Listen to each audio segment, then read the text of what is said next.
नमस्कार प्रिय छात्रों, कक्षा 10वीं के सभी छात्रों का एक बार फिर राजहंस पाठशाला में बहुत बहुत स्वागत है।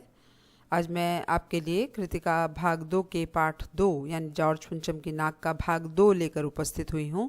आपको ध्यान होगा कि हम भाग 1 में पाठ परिचय, लेखक परिचय और पाठ के भाव विस्तार को अच्छे से समझ चुके हैं। इस भाग में हम शब्द संपदा, विशेष जानकारियाँ और प्रश्न अभ्यास के विषय में जानेंगे विस्तार से। आइए तो चलिए सबसे पहले देखते हैं शब्द संपदा। और आपकी जानकारी के लिए बता दूं कि इस पाठ में अंग्रेज़ी के या फारसी के अनेक शब्द आए हैं हिंदी के शब्दों के साथ साथ। तो इस पाठ में आप जानने वाले हैं बिल्कुल नए, एकदम अनोखे शब्दों के विषय में। सबसे पहले चलते हैं शब्द संपदा की ओर। पहला शब्द है मय यानी साथ। रानी मय अपने पति के आई थी। मय का मतलब साथ। शाही दौरे का मतलब है राजा या रानी का, यानी राजसी यात्रा। राजसी यात्रा में राजा रानी दोनों का दौरा या दोनों की यात्रा आती है। तूफानी दौरे का मतलब है जल्दी से की गई यात्रा। तूफान जैसे तेज़ी से आता है उस तरह से यात्रा की जानी तूफानी दौरा कहलाता है। कतरन, कतरन का मतलब था कटिंग्स, कागज़ के टुकड़े। अखबारों की कतरनी का मतलब है अखबारों की कटिंग्स। बावर्ची रसोइये को कहते हैं। खानसामा भी रसोई के प्रबंधक या रसोइये को कहते हैं। सनसनी का मतलब है अशांति या घबराहट फैल जाना। तहलके का मतलब है उत्पात या उपद्रव होना। बेसाख्ता का मतलब है स्वाभाविक रूप से, स्पॉन्टेनियसली। नाजनीन, नाजनीन का मतलब है कोमलांगी या सुंदरी के अर्थ में आता है। लाट कहते हैं किसी खंबे या मूर्ति को। खैर ख्वाह का मतलब है भलाई चाहने वाला। खैर का मतलब है भलाई, ख्वाह का मतलब ख्वाहिश करने वाला। दारोमदार का मतलब है जिम्मेदारी या कार्यभार। अचकचाया का मतलब है चौंक उठना या भौचक्का हो जाना। रहमत का मतलब है कृपा। काया पलट यानी रूप बदलना। दास्तान का मतलब है कहानी। अजायब घर का मतलब है संग्रहालय, जहाँ पर हम इतिहास से जुड़ी हुई कई चीज़ों को इकट्ठा कर कर रखते हैं और जिसके विषय में लोग जानते हैं। गश्त, पहरा लगाना या घूमना। सरगर्मी का मतलब है उत्साह। मसला यानी समस्या। सहमत, एक राय हो जाना, यूनानिमस डिसीजन लेना सहमत होना कहलाता है। मशवरा का मतलब है विचार विमर्श करना, डिस्कशंस करना। हुक्काम का मतलब है हुक्म देने वाले अधिकारी। बदहवस का मतलब है बौखलाया हुआ या बेचैन आदमी। पुरातत्व विभाग, अतीत की वस्तुओं, पदार्थों, इमारतों आदि की खोज करने वाला विभाग। आर्कियोलॉजिकल डिपार्टमेंट, सरकार की तरफ से एक ऐसा डिपार्टमेंट बनाया जाता है जो इतिहास से जुड़ी हुई अलग अलग खोजें करता है। खता, खता का मतलब है गलती। दारोमदार का मतलब है जिम्मेदारी। लानत बरसना, लज्जित या उदास हो जाना। तैश का मतलब है गुस्सा। टटोलना, अंदाज़ा लेना। ढांढस बंधाना, हिम्मत बंधाना। हैरत अंगेज़, आश्चर्यचकित करने वाला। अचकचाना, घबराना। रवाब, रवाब का मतलब होता है लाल मिट्टी या छोटे छोटे जो पत्थर इकट्ठे हो जाते हैं। हम देखते हैं अक्सर जो तालाब वगैरह होते हैं या फिर कोई नहर वगैरह होती है उसमें नीचे गाद इकट्ठी हो जाती है, मिट्टी इकट्ठी हो जाती है, उसको कहते हैं रवाब। हिदायत का मतलब है आदेश देना, गौर करना, ध्यान देना। अभिनंदन का मतलब सराहना, तारीफ करना। मान पत्र, सम्मान के लिए दिया जाने वाला लेख या पत्र। आपने देखा होगा बड़े बड़े लोगों को एक सम्मान का पत्र दिया जाता है उनके कंट्रीब्यूशन के लिए। सोसाइटी में उन्होंने जो भी योगदान दिया उसके लिए उन्हें सम्मानित किया जाता है एक पत्र देकर। नौबत आना, अवसर आना। बुत का मतलब है मूर्ति। यहाँ तक हमने नए शब्दों के विषय में जाना। आइए अब चलें कुछ विशेष जानकारियाँ लेते हैं। जॉर्ज पंचम, जिनके नाम पर इस पाठ का शीर्षक है जॉर्ज पंचम की नाक।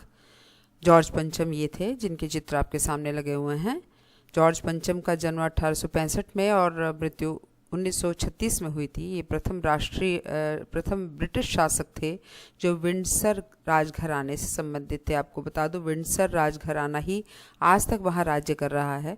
जॉर्ज ने सन 1910 में प्रथम विश्व युद्ध यानी 1914 से 1918 के बीच में जो युद्ध हुआ था के दौरान और बाद में 1936 में उनकी मृत्यु पर्यंत राज्य किया है।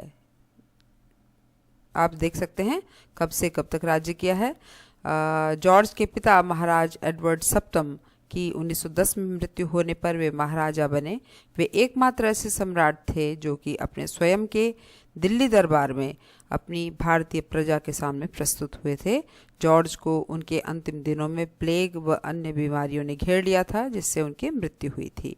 तो इनके विषय में आप जान सकते हैं जॉर्ज पंचम के बारे में। जॉर्ज द फिफ्थ, आपने पाठ में पढ़ा कि क्वीन एलिजाबेथ और उनके पति प्रिंस फिलिप आने वाले थे। तो ये क्वीन एलिजाबेथ हैं, एलिजाबेथ द्वितीय, एलिजाबेथ द सेकंड, और इनके पति प्रिंस फिलिप। तो ये कहाँ कहाँ की महारानी है बताया गया है। ये Canada, Australia, New Zealand, Jamaica, Barbados, Bahamas, Grenada, Papua New Guinea, Solomon द्वीप समूह, तुवालू, संत लूसिया, संत विंसेंट, ग्रेनाडाइंस, बेलीज, अंटिगुआ और बारबडुआ, और संत किट्स और नेविस की महारानी हैं। इतने क्षेत्रों की महारानी आज भी मानी जाती हैं। वे राष्ट्रमंडल के 54 राष्ट्रों और राज्य क्षेत्रों की भी प्रमुख मानी जाती हैं। जो कॉमनवेल्थ कंट्रीज़ हैं उनकी रानी मानी जाती हैं। ब्रिटिश साम्राज्ञी के रूप में, साम्राज्ञी का मतलब होता है सम्राट का स्त्रीलिंग शब्द है साम्राज्ञी, तो ब्रिटिश रानी है ये। उनके रूप में वे अंग्रेजी चर्च की सर्वोच्च राज्यपाल एवं राष्ट्रमंडल के 16 स्वतंत्र संप्रभु देशों की संवैधानिक महारानी है। संविधान ने उन्हें महारानी मान रखा है। राजकुमार फिलिप, ये जो इनके पति हैं, एडिनबरा के ड्यूक, यूनाइटेड किंगडम की महारानी एलिजाबेथ द्वितीय के पति थे। वे, अब इनकी मृत्यु हो चुकी है लेकिन रानी अभी भी जीवित हैं। वे किसी ब्रिटिश शासन के शासनकाल में सर्वाधिक समय तक पटराजा रहे। वे ब्रिटिश राज परिवार के सबसे वृद्ध पुरुष सदस्य भी रहे। क्लुकसबर्ग राजघराने के सदस्य फिलिप का जन्म यूनानी और डेनिश राज परिवारों में हुआ था। तो ये इनके विषय में आपको जानकारी दी गई है। आगे देखिए, अब प्रश्न उठता है कि एलिजाबेथ से जॉर्ज पंचम का क्या संबंध है। तो वो मैंने आपको समझाने का प्रयास किया है। एलिजाबेथ का जन्म 21 अप्रैल 1926 को लंदन में हुआ। 4 वर्षों के बाद उनकी छोटी बहन राजकुमारी मार्गरेट का जन्म हुआ। उनके पिता Duke of York king George पंचम के दूसरे बेटे थे। अब जॉर्ज फिफ्थ जो हैं, जिनकी पहले आपने फ़ोटो देखी, जिन पर ये शीर्षक है इस पाठ का, उनके दूसरे बेटे थे इनके पिता, और इसलिए उनके राजा बनने की उम्मीद किसी को नहीं थी क्योंकि बड़े बेटे को बनना चाहिए था। लेकिन हुआ क्या, एलिजाबेथ के पिता किंग जॉर्ज षष्ठम बने, मिला उन्हीं को राज्य और वह राजगद्दी के उत्तराधिकारी बने। अब उनकी बेटी होने के नाते ये रानी बनी है। महाद्वीप शब्द आया तो ये हमारा जो देश है भारत, वो एशिया महाद्वीप में आता है। महाद्वीप क्या होता है इसको जानिए। कॉन्टिनेंट को महाद्वीप कहते हैं। एक विस्तृत भूभाग का फैलाव है जो पृथ्वी पर समुद्र से अलग दिखाई देता है। आप यहाँ देख सकते हैं ग्लोब में भी, और अगर हम वैसे मानचित्र के रूप में देखें तो धरती का अलग से एक अंश समुद्र पर दिखाई देता है। महाद्वीप को व्यक्त करने के कोई स्पष्ट मापदंड नहीं है। हम नहीं कह सकते कि यहाँ ये महाद्वीप शुरू होता है, यहाँ ख़त्म होता है। अलग अलग सभ्यताओं और वैज्ञानिकों ने महाद्वीपों की अलग अलग परिभाषा दी है, पर आम राय यह है कि एक महाद्वीप धरती का बहुत बड़ा विस्तृत क्षेत्र होता है जिसकी सीमाएं स्पष्ट पहचानी जा सकती हैं। हम देख सकते हैं कि इनकी आउटलाइंस दिखाई देती हैं, तो हम पहचान सकते हैं कि यहाँ एक महाद्वीप खत्म हुआ, यहाँ शुरू हुआ। पृथ्वी के जो 7 सबसे बड़े ठोस सतह के टुकड़े हैं, यानी जहाँ पर पृथ्वी का भूभाग दिखाई देता है, उन्हें हम महाद्वीप कहते हैं। और उनके अलग अलग नाम भी दिए गए हैं, जिनमें से कुछ नाम इस प्रकार हैं, जैसे एशिया, अफ्रीका, उत्तरी अमेरिका, दक्षिणी अमेरिका, अंटार्कटिका और यूरोप और ऑस्ट्रेलिया। ये 7 महाद्वीप माने गए हैं। इंडिया गेट और उसके सामने लगी लाट। अब ये प्रश्न आता है कि लाट किसे कहते हैं और ये कहानी कितनी सच्ची है, कितनी झूठी है। तो आप अंदाज़ा लगा सकते हैं। वैसे तो कमलेश्वर ने कहानी बड़ी प्रतीकात्मक रूप में लिखी है, लेकिन आप देख सकते हैं अभी रिसेंटली भी ये न्यूज़ में था कि इंडिया गेट के सामने जो एक खाली लाट है या खाली एक छतरी है, उसमें हम नेताजी सुभाष चंद्र बोस की मूर्ति लगाएंगे। फिलहाल वो होलोग्राम के माध्यम से दिखाई जा रही है। तो ये जो खाली आपको छतरी दिखाई देती है, इसी में कभी जॉर्ज पंचम की मूर्ति हुआ करती थी और उसे हटाया गया था 1968 में। तो ये जो 1968 में हटाया गया है, उसी को प्रतीकात्मक रूप में कमलेश्वर ने लिया है कि उनकी नाक काटी गई या नाक कट गई। तो नाक कटने का मतलब अंग्रेज़ों का सम्मान ख़त्म हो गया, सम्मान हमने ख़त्म किया, जबकि वो भारतवर्ष के सम्राट रहे थे। आपने पिछले कुछ पन्नों में पढ़ा। दिल्ली में जहाँ इंडिया गेट बना है वहाँ आसपास एक बड़ा सा पार्क है। इस पार्क में एक छतरी बनी है जो इंडिया गेट के सामने है। यहाँ आप देख सकते हैं ये छतरी है। जब इंडिया गेट बनकर तैयार हुआ था तब इसके सामने जॉर्ज पंचम की एक मूर्ति लगी हुई थी। इसे बाद में ब्रिटिश राज के समय की अन्य मूर्तियों के साथ कोरोनेशन पार्क में स्थापित किया गया था। कोरोनेशन का मतलब होता है जहाँ पर राज तिलक किया गया था। ये भी आपको जॉर्ज पंचम के बारे में बताते हुए मैंने समझाया था। तो उनका कोरोनेशन हुआ था भारत में। यह 1960 के दशक तक यहाँ लगी रही थी और 1968 में 1968 में इसे हटाया गया, जब जॉर्ज पंचम की मूर्ति की जगह प्रतीक रूप में केवल एक छतरी भर रह गई। अब ये जो छतरी है जो खाली हो गई है ये प्रतीक रूप में रह गई कि कभी यहाँ मूर्ति हुआ करती थी, जहाँ अब नेताजी की फ़ोटो लगाई जाएगी। कोरोनेशन पार्क दिल्ली में निरंकारी सरोवर के पास बुराड़ी रोड पर है। जो दिल्ली के लोग हैं वो तो आसानी से समझ सकते हैं, शेष को भी ये जानकारी दी जा रही है। अब एक शब्द आया था गुरिल्ला युद्ध। गुरिल्ला युद्ध क्या होता है?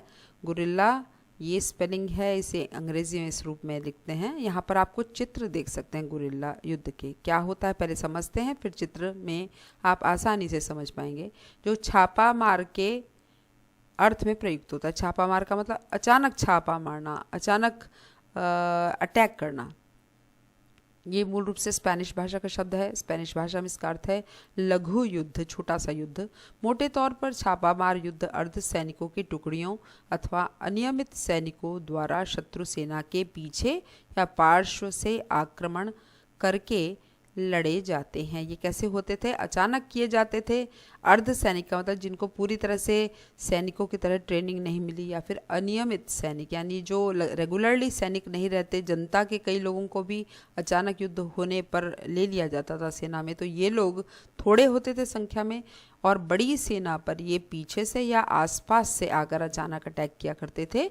पहाड़ों और पहाड़ी दर्रों में, घाटियों में अचानक अटैक करते। तो आप यहाँ देख रहे हैं सेना आ रही है, सब अचानक हुआ अटैक है इन सेनाओं पर। इन चित्रों के माध्यम से आप देख सकते हैं गुरिल्ला युद्ध क्या होता था। बॉल डांस ये शब्द आया था। तो बॉल डांस आप चित्र के माध्यम से भी देख सकते हैं कि यहाँ पर एक कपल डांस करता है और ये लोग बॉल की तरह घूमते, इसलिए इसका नाम बॉल डांस रहा। बॉल रूम नृत्य साथी नृत्यों का एक सेट है। साथी नृत्य का मतलब साथी चाहिए जिस नृत्य में, ऐसे नृत्यों का सेट है जिससे दुनिया भर में सामाजिक और प्रतिस्पर्धात्मक दोनों प्रकार का आनंद उठाया जाता है। सामाजिक का मतलब जब भी सोसाइटी में गैदरिंग होती है तब विदेशों में ये नृत्य होता है। प्रतिस्पर्धात्मक का मतलब है प्रतिस्पर्धा, यानी यहाँ पर कॉम्पिटिशन्स भी होते थे और उत्तर अमेरिका में सभी अधिक लोकप्रिय हो रहा है। इसके प्रदर्शन और मनोरंजन के पहलुओं के कारण मंच, फिल्म और टेलीविज़न पर बॉल रूम नृत्य का व्यापक रूप से आनंद मिलता है। हम अक्सर देखते हैं स्टेजेस पे होता है, फिल्मों में होता है, टेलीविज़न में दिखाई देता है। बॉल रूम नृत्य इसकी व्यापक परिभाषा में लगभग किसी भी प्रकार के पार्टनर को मनोरंजन के रूप में नचाता है। यानी कि इस नृत्य में अपने पार्टनर के मनोरंजन का विशेष ध्यान रखा जाता है और दोनों एक दूसरे का मनोरंजन करते हुए नृत्य करते हैं। अब आपने इसमें पढ़ा कि ये जो मूर्तिकार है वो अलग अलग स्थानों पर गया और अलग अलग स्थानों पर जाकर उसने स्वतंत्रता सेनानियों की मूर्तियों को देखा कि किसी की नाक जॉर्ज पंचम की नाक के स्थान पर लग जाए। तो यहाँ पर जिनका नाम लिया गया है उनके चित्र मैं आपके सामने प्रस्तुत कर रही हूँ जिससे आप उनसे परिचित हों। ये हैं दादा भाई नौरोजी, लोकमान्य तिलक, कांवस जी जहांगीर, गोपाल कृष्ण गोखले और छत्रपति शिवाजी। इन सब के नामों से आप परिचित हैं। चित्र देखकर और भी अधिक अच्छे से परिचय होगा क्योंकि इन सभी ने हमारे देश की स्वतंत्रता संग्राम में विशेष भूमिका निभाई है। महादेव देसाई ये जो गांधी जी थे उनके मित्र और सहयोगी थे।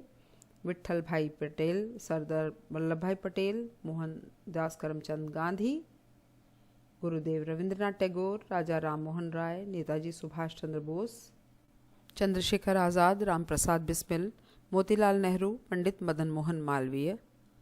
ये मैसूर जो दो स्थानों का नाम आया है, ये मैसूर है, मैसूर का ये राजभवन है, केरल है। सत्यमूर्ति इनका नाम आया है, दक्षिण भारत के स्वतंत्रता सेनानी। लाला लाजपत राय, जिन्हें हिंद केसरी कहा जाता था, भगत सिंह। शहीद स्मारक 7 शहीदों की एक जीवंत आकार की मूर्ति है जो पटना में सचिवालय भवन के बाहर स्थित है। पटना का जो सेक्रेटेरिएट है वहाँ पर 7 शहीद बच्चों की ये मूर्ति है। जीवंत आकार है, यानी ऐसा लगता है जैसे जीता जागता कोई मनुष्य खड़ा हो। इन युवाओं ने भारत छोड़ो आंदोलन अगस्त 1942 में अपने जीवन का बलिदान दिया था। 1942 में भारत छोड़ो क्विट इंडिया मूवमेंट जो था, उस समय इन्होंने अपना बलिदान दिया था और उस भवन पर राष्ट्रीय ध्वज फहराया था जो अब सचिवालय भवन है। बिहार का जो सचिवालय है उस पर इन्होंने अपना राष्ट्रीय ध्वज फहराया था। 15 अगस्त 1947 को बिहार के राज्यपाल श्री जयराम दास दौलत राम ने इस शहीद स्मारक की आधारशिला रखी थी। मूर्तिकार देव प्रसाद राय चौधरी ने राष्ट्रीय ध्वज के साथ 7 विद्यार्थियों की कांस्य प्रतिमा का निर्माण किया। कांस्य का मतलब है कांसे की प्रतिमा है ये, और ये एक मेटल होता है, उसकी प्रतिमा इन्होंने बनाई थी। अब चलते हैं प्रश्न अभ्यास की तरफ। पहला प्रश्न है, सरकारी तंत्र में जॉर्ज पंचम की नाक लगाने को लेकर जो चिंता या बदहवासी दिखाई देती है वह उनकी किस मानसिकता को दर्शाती है? सरकारी तंत्र में जॉर्ज पंचम की नाक लगाने को लेकर जो चिंता या बदहवासी दिखाई देती है वह उनकी गुलाम मानसिकता और औपनिवेशिक मानसिकता को प्रकट करती है। गुलाम यानी हम आज तक गुलाम हैं अंग्रेज़ों के। औपनिवेशिक का मतलब है हमारा भारत उपनिवेश रहा, उनकी कॉलोनी रहा, तो हमारी आज भी ये मानसिकता है कि हम अभी भी हम उनकी कॉलोनी के उनके दास हैं और उनके अंडर हैं, उनके शासन के अंतर्गत रहते हैं। सरकारी लोग उस जॉर्ज पंचम के नाम से चिंतित हैं जिसने न जाने कितने ही कहर ढहाए। उसके अत्याचारों को याद न कर उसके सम्मान में जुट जाते हैं। सरकारी तंत्र अपनी अयोग्यता, अदूरदर्शिता, मूर्खता और चाटुकारिता को दर्शाता है। अयोग्यता का मतलब है योग्य नहीं है, एलिजिबल नहीं है। अदूरदर्शी का मतलब दूर की नहीं सोचते। मूर्खता, बेवकूफ़ी और चाटुकारिता यानी चापलूसी दर्शाता है। रानी एलिजाबेथ के दर्जी की परेशानी का क्या कारण था? उसकी परेशानी को आप किस तरह तर्क संगत ठीक ठहराएंगे? तर्क संगत का मतलब ठीक ठहराएंगे, अपने लॉजिक्स क्या देंगे कि वो ठीक सोचता था। रानी का दर्जी रानी के लिए नई पोशाकों को बनाने के लिए परेशान था। रानी एलिजाबेथ के दर्जी को भारत, पाकिस्तान और नेपाल के पहनावे, ओढ़ावे या मौसम की कोई जानकारी नहीं थी। उसे नहीं पता था यहाँ पे कैसी ड्रेसेस चलती हैं या फिर यहाँ का मौसम कैसा है। दर्जी यह सोचकर परेशान हो रहा था कि भारत, पाकिस्तान और नेपाल यात्रा के समय रानी किस अवसर पर क्या पहनेंगी, कब उन्हें क्या पहनना है, क्योंकि रानी हैं, हर अवसर पर नई ड्रेस पहनती हैं, लेकिन यहाँ के अनुकूल कैसी ड्रेस होगी। रानी की पोशाक उनके व्यक्तित्व से मेल खानी चाहिए, ये भी उसे ध्यान रखना था कि आखिर रानी है तो उनकी जैसी पर्सनैलिटी है उस हिसाब से ड्रेसेस बननी चाहिए। रंग चयन में भी खासी सावधानी बरतना आवश्यक है। कई रंग ऐसे होते हैं जो कि इतने बड़े लोगों को मेल नहीं खाते या उनके सूट नहीं करते, तो वैसा भी ध्यान रखना था। रानी इस यात्रा पर अपने देश का प्रतिनिधित्व कर रही थी। आखिर वो रिप्रेजेंटेटिव थी अपने देश की, अर्थात उनके कपड़ों का उनकी मर्यादा के अनुकूल होना ज़रूरी था। उनकी जो डिग्निटी है उस हिसाब से कपड़े होने चाहिए थे। रानी की वेशभूषा तैयार करने में यदि उससे कोई चूक हो जाती तो उसे रानी के क्रोध का सामना करना पड़ता। उसे ये भी डर लग रहा था कि अगर गलती हो गई तो रानी क्रोधित होंगी। और देखते ही देखते नई दिल्ली का काया पलट होने लगा। नई दिल्ली के काया पलट के लिए क्या क्या प्रयत्न किए गए होंगे, यहाँ पर ऐसे प्रश्नों में हमें सोचने के लिए मजबूर किया जाता है और फिर हमें अपनी इमेजिनेशन के आधार पर लिखना पड़ता है। तो इंग्लैंड की महारानी एलिजाबेथ के आने की संकेत पाते ही नई दिल्ली की काया पलट होने लगी और इसके लिए हर स्तर पर अनेक प्रयत्न किए गए होंगे। जैसे क्या क्या किए जा सकते हैं? पूरे दिल्ली शहर में साफ सफाई के लिए विशेष योजनाएं तैयार की गई होंगी। इमारतों पर जमी धूल मिट्टी साफ करके उन्हें सजाया संवारा गया होगा। रानी के आवागमन के रास्तों पर प्रकाश की व्यवस्था और सजावट की गई होगी। सड़कों के नाम की पट्टी लगाकर रेलिंग और क्रॉसिंग को रंगीन किया गया होगा। तो ये इमेजिनेशन है, आप इसमें और भी चीज़ें ऐड कर सकते हैं अपनी तरफ से। अगला प्रश्न है, आज की पत्रकारिता में चर्चित हस्तियों के पहनावे और खान पान संबंधी आदतों आदि के वर्णन का दौर चल पड़ा है। इस प्रकार की पत्रकारिता के बारे में आपके क्या विचार हैं? यहाँ पर भी हमसे इमेजिन करने के लिए कहा गया है। आज की पत्रकारिता में चर्चित हस्तियों के पहनावे और खान पान संबंधी आदतों आदि के वर्णन का दौर चल पड़ा है। हम सभी देखते हैं, अक्सर उनकी चर्चाएं होती रहती हैं, उनके बारे में बात होती रहती है। वह अनावश्यक है, इसकी कोई ज़रूरत नहीं है। हर एक का अपना निजी जीवन होता है, हर एक का अपना लाइफस्टाइल होता है, उसको जानने से हमें कोई विशेष लाभ नहीं होता। इस तरह की पत्रकारिता राष्ट्रहित के लिए अनुकूल नहीं है, क्योंकि यह पत्रकारिता युवा पीढ़ी को भ्रमित कर रही है। ज़्यादातर हम देखते हैं युवा पीढ़ी पर इसका प्रभाव पड़ता है, कौन कैसी ड्रेस पहनता है, कैसा हेयर स्टाइल रखता है, कैसे रहता है, इन सब चीज़ों में से हम अक्सर वो चीज़ें फॉलो करते हैं जो कि दिखावटी होती हैं, क्योंकि उनका अंदरूनी जीवन या निजी जीवन बिल्कुल उससे अलग होता है जो हमें दिखाई देता है। यह पीढ़ी हमारे समाज के होने वाले मजबूत स्तंभ है। युवा पीढ़ी हमारे अगले आने वाले समाज को, भावी समाज को संभालेगी। पत्रकारिता लोकतंत्र का मुख्य स्तंभ है। हमें ध्यान रखना चाहिए कि जो जर्नलिज्म है वो डेमोक्रेसी का एक मजबूत खंबा है, जो समाज के अधिकारों के प्रहरी के रूप में समाज और राष्ट्र दोनों के विकास में महत्वपूर्ण भूमिका अदा करता है। उनको प्रहरी की तरह से, जैसे एक चौकीदार होता है, उस तरह से काम करना चाहिए, अलर्ट रह के काम करना चाहिए, सोच समझ के काम करना चाहिए। उसका ऐसे अनावश्यक विषयों में उलझा रहना उचित नहीं है। ये व्यर्थ के विषय हैं जिनकी तरफ हमें ध्यान तक नहीं देना चाहिए। इस तरह की पत्रकारिता आम जनता, विशेषकर युवा पीढ़ी पर क्या प्रभाव डालती है, ये इसका ख भाग है प्रश्न का। इस प्रकार की पत्रकारिता पाठकों को दिग्भ्रमित करती है। दिग्भ्रमित का मतलब दिशा बदल देती है। जैसे हम मान लीजिए उत्तर की तरफ जाएं और कोई हमें कहते हैं कि दक्षिण की तरफ आपका रास्ता है, तो हमारी दिशा ही बिल्कुल बदल जाएगी। और विशेषकर युवा पीढ़ी पर नकारात्मक प्रभाव पड़ता है, इसका नेगेटिव इफेक्ट पड़ता है, इम्पैक्ट पड़ता है। इस तरह की पत्रकारिता नौजवान पीढ़ी को नकल करने की ही शिक्षा दे रही है। हमारे पास में मौलिक या ओरिजिनल कुछ नहीं रहा है, हम केवल नकल करके काम चला रहे हैं। यह पीढ़ी अपने सामाजिक व्यवहार और लक्ष्य को भूलकर व्यर्थ की सजावट में समय और धन खर्च करने लगी है। राष्ट्र को सही दिशा में चलाने के लिए आवश्यक है कि पत्रकारिता का प्रत्येक विषय समस्त नागरिकों के हित में हो, न कि लोगों को पथ भ्रष्ट करने में हो। यहाँ पर सारी जिम्मेदारी पत्रकारिता यानी जर्नलिज्म की आती है कि वो युवाओं को गलत दिशा न दिखाए। जॉर्ज पंचम की लाट की नाक को पुनः लगाने के लिए मूर्तिकार ने क्या क्या प्रयत्न किए? मूर्तिकार द्वारा किए गए प्रयत्न निम्नलिखित हैं। मूर्ति के पत्थर के प्रकार आदि का पता चलने पर व्यक्तिगत रूप से नाक लगाने की जिम्मेदारी लेते हुए देश भर के पहाड़ों और पत्थरों की खानों का तूफानी दौरा किया। पहली बात तो उसने ये की, उसे देश में लगे हर छोटे बड़े नेताओं की मूर्ति की नाक से पंचम की लाट की नाक का मिलान किया, ताकि उस मूर्ति से नाक निकालकर पंचम लाट पर नाक लगाई जा सके। परंतु दुर्भाग्य से सभी की नाक जॉर्ज पंचम की नाक से बड़ी निकली। आखिर में क्या किया? आखिर जब उसे नाक नहीं मिली तो हताश मूर्तिकार और चिंतित एवं आतंकित हुक्मरानों ने जिंदा इंसान की नाक लगवाने का परामर्श दिया और प्रयत्न भी किया। प्रस्तुत कहानी में जगह जगह कुछ ऐसे कथन आए हैं जो मौजूदा व्यवस्था पर करारी चोट करते हैं, जो सटायर्स हैं। उदाहरण के लिए, फाइलें सब कुछ हजम कर चुकी थी, सब हुक्कामों ने एक दूसरे की तरफ ताका। पाठ में आए ऐसे अन्य कथन छांट कर लिखिए। तो आपको कुछ ऐसे इसमें सेंटेंसेस देने हैं जो इस तरह के हैं सटायर वाले। मौजूदा व्यवस्था पर चोट करने वाले कुछ कथन निम्नलिखित हैं। शंख इंग्लैंड में बज रहा था, गूंज हिंदुस्तान में आ रही थी। गश्त लगती रही और लाट की नाक चली गई। सड़कें जवान हो गईं, बुढ़ापे की धूल साफ हो गई। रानी आए और नाक ना हो तो हमारी भी नाक नहीं रह जाएगी।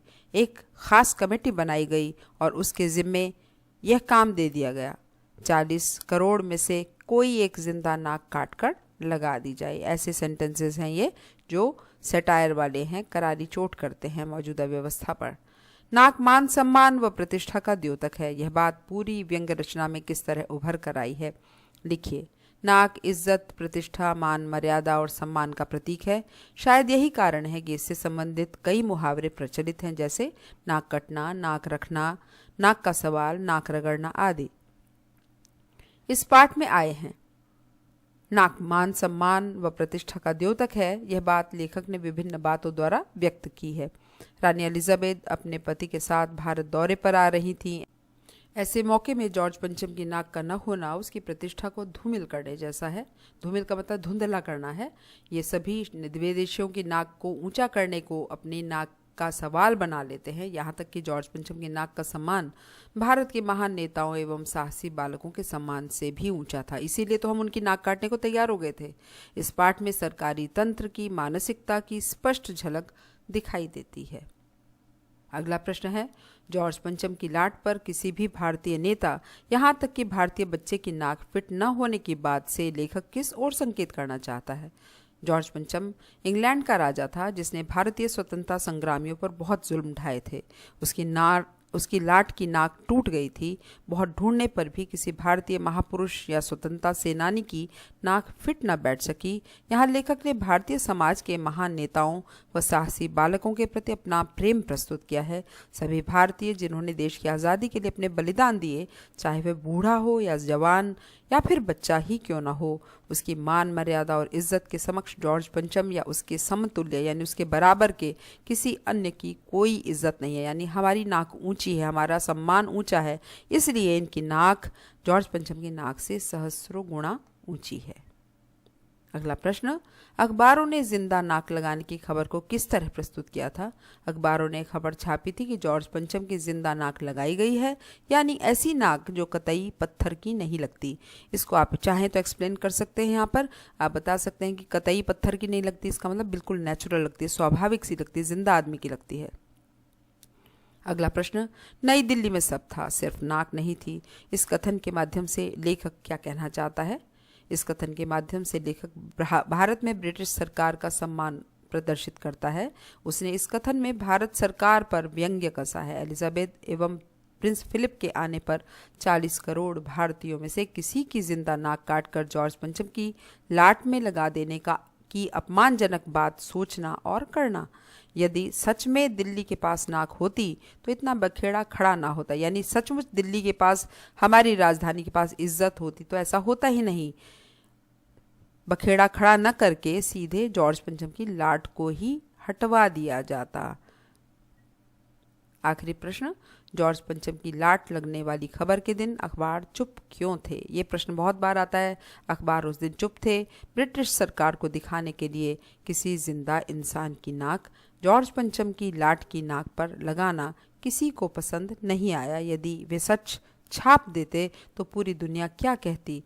दुनिया के लोग जब जानते कि आज़ादी के बाद भी दिल्ली में बैठे हुक्मरान यानी ऑफिसर्स आज भी अंग्रेज़ों के आगे अपनी दुम हिलाते हैं, इसलिए अखबार चुप रह गए, उन्होंने असलियत नहीं बोली। यहाँ पर आपके सारे प्रश्न समाप्त होते हैं और यहाँ मुझे पूरी उम्मीद है कि जॉर्ज पंचम की नाक जैसा पाठ आपको अच्छे से समझ में आया होगा। मैंने पूरे विस्तार से आपको समझाने का प्रयास किया है। अगले पाठ के लिए आप लोग इंतज़ार करिए, जल्दी ही आपके पास में आपके पाठ्यक्रम का अगला पाठ भी आएगा। तब तक के लिए राजहंस पाठशाला के साथ जुड़े रहिए। इसे मैक्सिमम लाइक करिए, शेयर करिए और सब्सक्राइब कीजिए, अपने साथियों के साथ में शेयर कीजिए। तब तक के लिए मैं आपसे आज्ञा लेती हूँ। धन्यवाद।